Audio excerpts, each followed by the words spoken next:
my reading friends, it's Sarah. Today I'm going to read the story The Perfect Pet Shop. The Perfect Pet Shop is written by Vivian French. It's night time at the Perfect Pet Shop and a naughty puppy is telling stories. Will the other animals ever get to sleep? Read along with me to find out.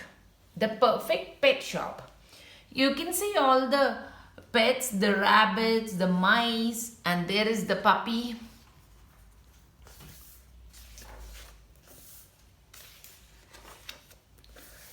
Mr. Peter's Perfect Pet Shop was closed for the night.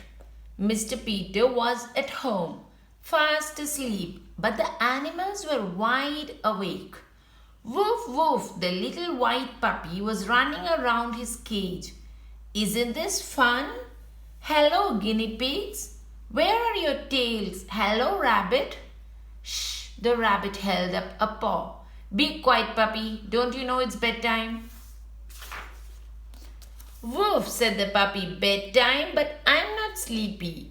Eek, squeak, said the little white mouse. Such a noise. Mice are never noisy.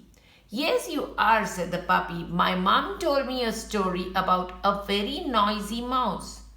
The mouse looked cross, but the rabbit came closer. If we let you tell us your story, will you go to sleep afterwards? Yes, said the puppy. Go on then, said the guinea pigs. Tell us the story. When William and Mimi came to stay. Once there was a house, and in the house there was a hallway. In the hallway was a mouse hole, and in the mouse hole lived Ferdy and his mum. Ferdy's cousins were coming to stay. He must be so excited. Ferdy was very excited. They live in the country, his mum told him. They'll be quiet little mice. Screech, screech, screech. There was a teeny weeny scratching on Ferdy's front door. They're here, shouted Ferdy. Bang, bang, the mouse hole shook. Mom opened the door and found two teeny weeny mice on the doorstep. It's William and Mimi, she said. William rushed in and hid under a cushion. Mimi stayed on the doorstep. Hello, she said. Ferdy put his paws over his ears. Mimi had the loudest voice he had ever heard. You can see Mimi in a little red frock and she's saying hi to her cousin. We've seen a big furry animal with long white whiskers, Mimi went on.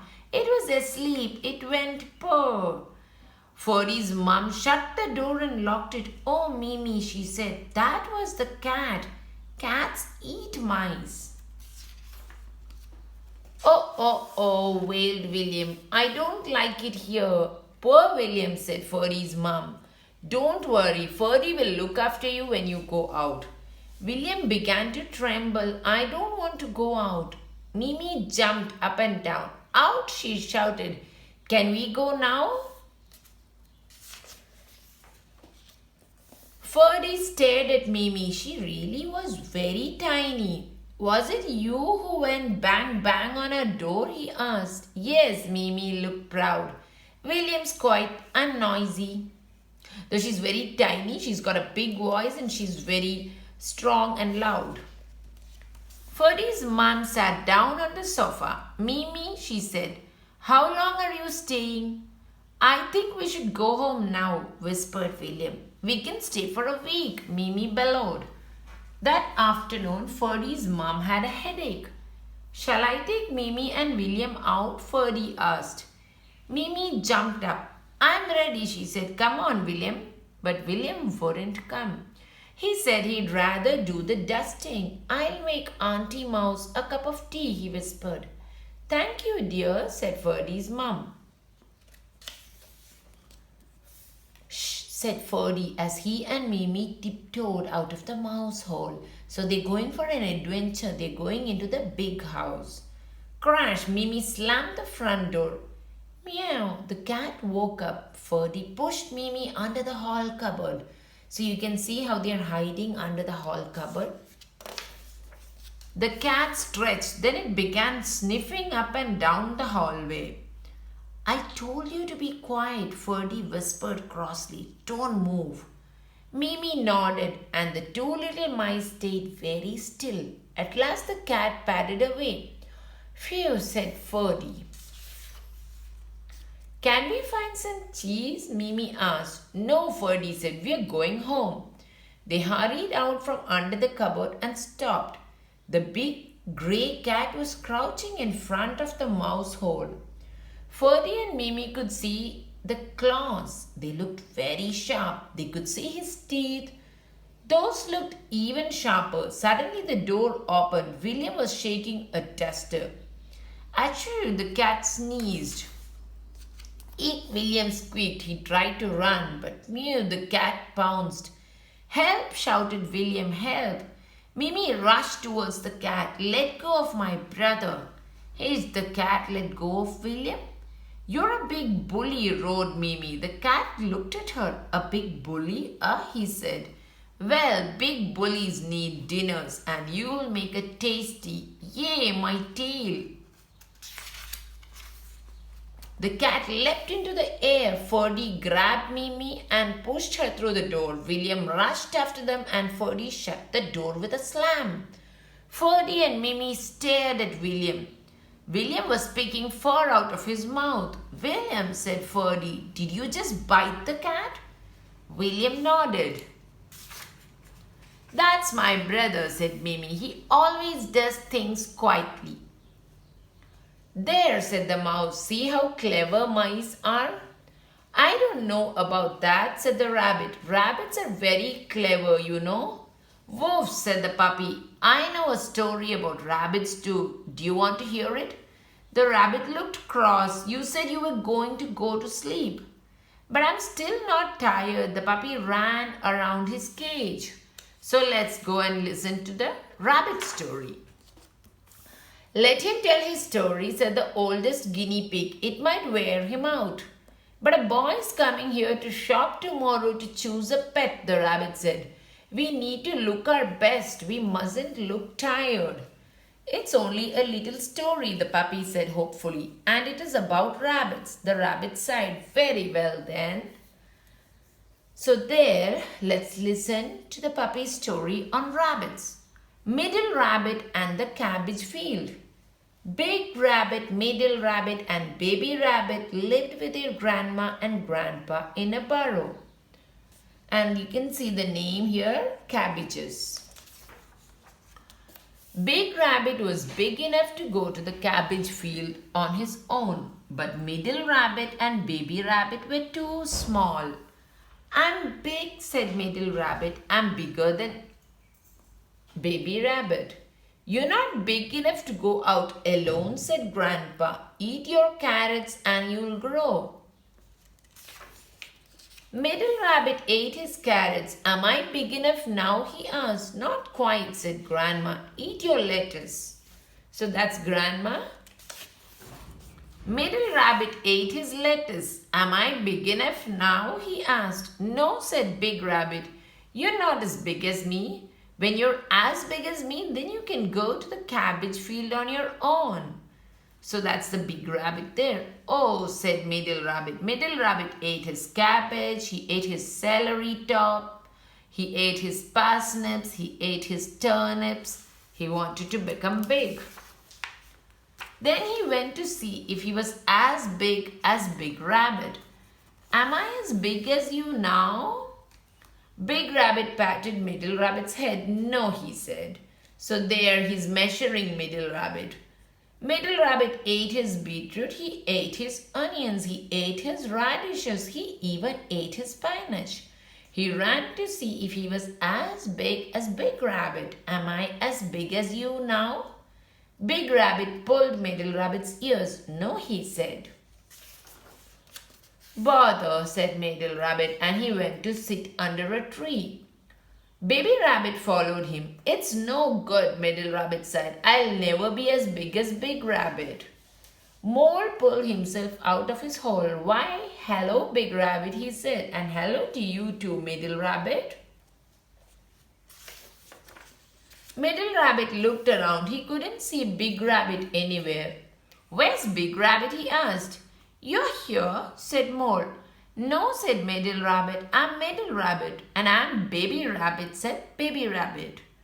Mole began to laugh. Silly me, it's because I haven't seen you for so long. You've both grown. Middle Rabbit looked at Baby Rabbit. Baby Rabbit looked at Middle Rabbit. Have we? They asked. Mole laughed again. Yes. Oh, said the rabbits. Thank you, Mole. They skipped back to their burrow. Grandma, Grandpa, Big Rabbit, said Middle Rabbit. Mole thought I was Big Rabbit. So can I go to the cabbage field on my own? But you're still smaller than me, said Big Rabbit. Grandpa smiled. Middle Rabbit will always be smaller than you, Big Rabbit. Until you're both grown up, he keeps growing, but so do you. Grandma looked at Middle Rabbit. We didn't notice, she said. You are a big rabbit. Tomorrow you can go to the cabbage field all on your own. Hurrah, said Middle Rabbit. And can I go on my own as well? Asked Baby Rabbit. You're not quite big enough yet, said Grandpa. Oh, said Baby Rabbit, and his ears drooped. Middle Rabbit looked at Baby Rabbit. There was a tear on the end of Baby Rabbit's whiskers. I'll go to the cabbage field on my own tomorrow, Middle Rabbit said, but I might be lonely if I go on my own every day. He looked at Grandpa and Grandma. Is Baby Rabbit big enough to come with me? He asked. I'll eat my spinach, said Baby Rabbit. And Grandpa and Grandma said, yes. That, said the rabbit, is a good story. I'm sure the boy coming to choose a pet will want a rabbit. I'll do my best bouncing when he comes. We'll spin around our wheels, said the brown mouse. We'll run around in circles, said the guinea pig. She looked at the puppy. Do you know a story about a guinea pig? Oh, yes, said the puppy. Do you want to hear it? The rabbit stamped his foot. We'll have droopy ears tomorrow if we don't go to sleep. That's not fair, the guinea pig frowned. You've had a story and so have the mice. We want one too. And then can we go to sleep? Asked the rabbit. Yes, said the guinea pig, and the puppy began his story. The very special breakfast. There was once a guinea pig and his name was Toffee. He lived with his mom and his dad and his sister, and he was fussy about his food. Come along, dear, said his mom. Eat your breakfast. Don't like cabbage, said Toffee. Try some carrots, said his dad. Don't like carrots, said Toffee. You can have some of my peas, said his sister. Don't like peas, said Toffee.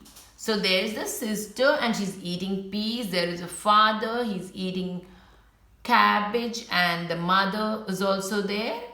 They're having carrot and cabbage. And look at little Toffee, he's sitting without eating. He's so fussy. I want ice cream and cake and chocolate biscuits. But ice cream and cake and chocolate biscuits aren't good for guinea pigs, said his dad.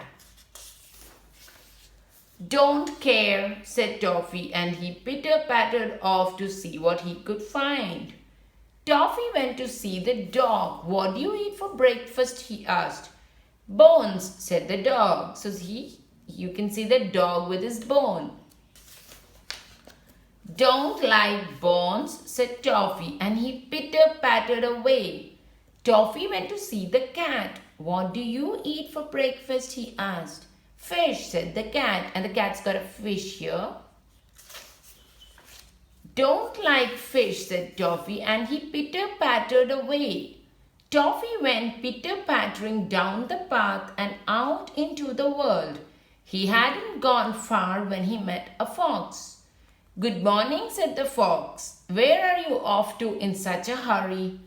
I'm looking for my breakfast, said Toffee. What do foxes eat? The fox looked at Toffee and he licked his lips. All kinds of things, he said. What do you like eating? Ice cream, said Toffee, and cake and chocolate biscuits. Fancy that, said the fox. That's exactly what I'm going to have.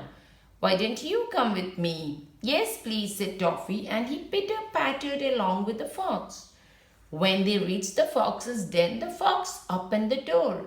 Do come in, he said. Toffee hurried inside, and three little fox cubs jumped up. Daddy Fox, did you bring us our breakfast? They asked. Guess what, my dear, said Daddy Fox. This little fellow has come to have breakfast with us. He's come to have ice cream and cake and chocolate biscuits. Isn't that lovely? And he winked at his three little fox cubs. The three little fox cubs winked back. Oh my, are they going to eat the guinea pig? Yum, yum, yum, they said. Now, said Daddy Fox, I'll go and fetch Mummy Fox and then we'll all sit down to have breakfast together. Toffee looked around. What are those? asked Toffee. Feathers, said the first little fox cub. Feathers, said Toffee. He began to feel uncomfortable. Our mum's been stuffing pillows, said the first little fox cub. Oh, said Toffee. He couldn't see any pillows, but he could see something else.